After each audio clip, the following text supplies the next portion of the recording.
बच्चों, कक्षा 8 पाठ 5 और आपकी हिंदी की पुस्तक मंजरी। पाठ का नाम है अपराजिता। इस पाठ में क्या है, आप बड़े ही ध्यान से सुने। बहुत ही अच्छा शिक्षाप्रद संदेशप्रद ये पाठ। तो कहानी से ये प्रश्न और उत्तर कराएंगे। पाठ को अपलोड किया जा चुका। आप चैनल की प्लेलिस्ट पर जाकर कक्षा 8 मंजरी सभी पाठ पढ़ सकते हैं।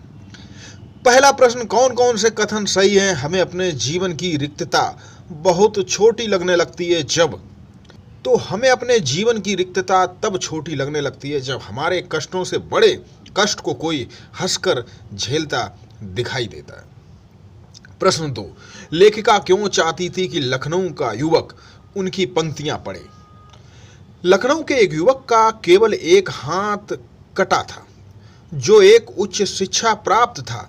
अपंग डॉक्टर चंद्रा ने भी हार नहीं मानी थी, अतः युवक को नियति का आघात सहर्ष स्वीकार करने की प्रेरणा लेनी चाहिए।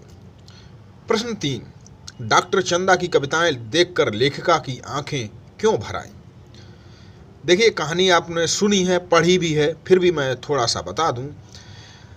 डॉक्टर चंद्रा जो जन्म से ही अपाहिज थी, फिर भी अपनी मेहनत से एक उच्च स्तर पर, एक उच्च पद पर पहुंची, और लेखिका ने जब उसको देखा तो उससे प्रेरित होकर उसकी कहानी लिखी।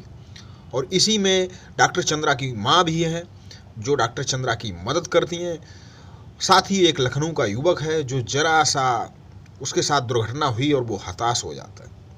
चलिए, प्रश्न 3, डॉक्टर चंद्रा की कविताएं देखकर लेखिका की आंखें क्यों भर आई? जो उदासी डॉक्टर चंद्रा के चेहरे पर कभी नहीं देखी गई, वह उनकी कविताओं में परिलक्षित होती थी, यानी परिलक्षित यानी कि दिखती थी। जी हाँ। प्रश्न 4, डॉक्टर चंद्रा ने विज्ञान के अतिरिक्त किन किन क्षेत्रों में उपलब्धियां प्राप्त की थी? डॉक्टर चंद्रा ने जर्मन भाषा में विशेष योग्यता प्राप्त की थी तथा राष्ट्रपति से गर्ल गाइड का स्वर्ण कार्ड भी प्राप्त किया था। 5, भाव स्पष्ट करें। वह बित्ते भर की लड़की मुझे किसी देवांगना से कम नहीं लगती थी।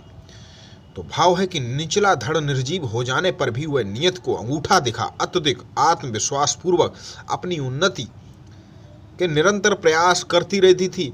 वह उसका वास्तविक सौंदर्य था, जो उसे दिव्य रूप वाली दिव्यांगनाओं से भी विशिष्ट बना देता था।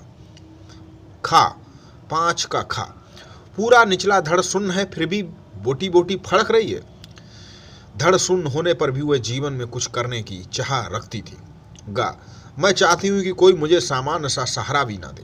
तो इस कथन से डॉक्टर चंद्रा का दृढ़ आत्मविश्वास, स्वाभिमान की विशेषताएं प्रकट होती हैं। और घा, चिकित्सा ने जो खोया है वह विज्ञान ने पाया है। डॉक्टर चंद्रा डॉक्टर बनना चाहती थी, परंतु अपंगता के कारण उन्हें मेडिकल में प्रवेश नहीं मिला, तो उन्होंने प्राणी विज्ञान में PhD की। विज्ञान की प्रगति में महान योगदान दिया, अतः चिकित्सा शास्त्र ने विलक्षण विद्वान को वंचित कर दिया, परंतु विज्ञान ने उनकी योग्यता का उपयोग किया। यही बात थी कि चिकित्सा ने जो खोया वह विज्ञान ने पाया। जी हाँ, ईश्वर सब द्वार एक साथ बंद नहीं करता। यदि एक द्वार बंद करता है तो दूसरा द्वार खोल भी देता है। इसका भाव स्पष्ट। ईश्वर कर्तव्य करने के लिए कोई ना कोई रास्ता अवश्य ही प्रदान करता है। हर किसी को किसी न किसी रूप में सहायता करते हैं और मौका देते हैं। प्रश्न 6, शारदा सुब्रमण्यम को वीर जननी का पुरस्कार क्यों मिला? शारदा सुब्रमण्यम डॉक्टर चंद्रा की मां थी। शारदा सुब्रमण्यम को वीर जननी का पुरस्कार इसलिए मिला कि उन्होंने अपनी अपंग पुत्री को पढ़ने के लिए दीर्घ कालिक, कठोर व अथक परिश्रम किया था, जिससे वह अधिक विशिष्ट पुरस्कार आदि डॉक्टरेट की उपाधि प्राप्त कर सके। यानी कि आज जो भी डॉक्टर चंद्रा थी वो उनकी माँ की देन थी, माँ की बदौलत थी। अब भाषा की बात कर लें इस पाठ से।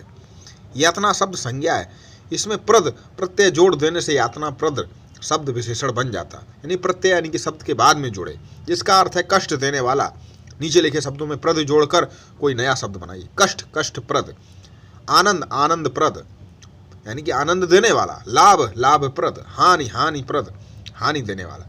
ज्ञान, ज्ञान प्रद, ज्ञान देने वाला। निम्नलिखित वाक्य पढ़िए। इसके इस जीवन से तो मौत भली है। मैंने जब ये कविताएं देखी तो आंखें भर आईं। तो ये थे आपके पाठ के प्रश्न और उत्तर।